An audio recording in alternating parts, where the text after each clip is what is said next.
2008 India നടത്തിയ ഒരു exercise ഉണ്ട്.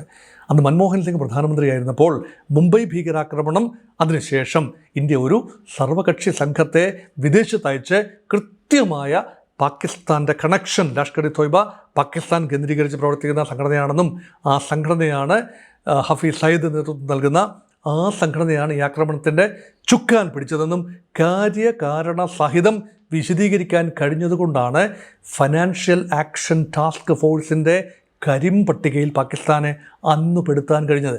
പിന്നീട് പല പ്രാവശ്യം പെടുത്തി. 2008 മുതൽ 12 വരെ ഉണ്ടായിരുന്നു, 2018 മുതൽ 12 വരെ 72 വരെ ഉണ്ടായിരുന്നു. ഇപ്പോഴത് പിൻവലിക്കപ്പെട്ടു. വീണ്ടും ഒരിക്കൽ കൂടി ഫിനാൻഷ്യൽ ആസ്ക്, ഇതൊക്കെ അന്താരാഷ്ട്ര കുറ്റകൃത്യങ്ങളും ഭീകരവാദത്തിന് സഹായം നൽകുന്ന രാജ്യങ്ങളുടെ ലിസ്റ്റും എല്ലാം ചേർന്നാണ് ഫിനാൻഷ്യൽ ആക്ഷൻ ടാസ്ക് ഫോഴ്സ് പ്രവർത്തിക്കുന്നത്. വീണ്ടും പാകിസ്ഥാനെ ഒരു ഗ്രേ ലിസ്റ്റിൽ പെടുത്താനായി ഇന്ത്യയുടെ നയതന്ത്രം ഇനി ഉപയോഗിച്ചേക്കാം.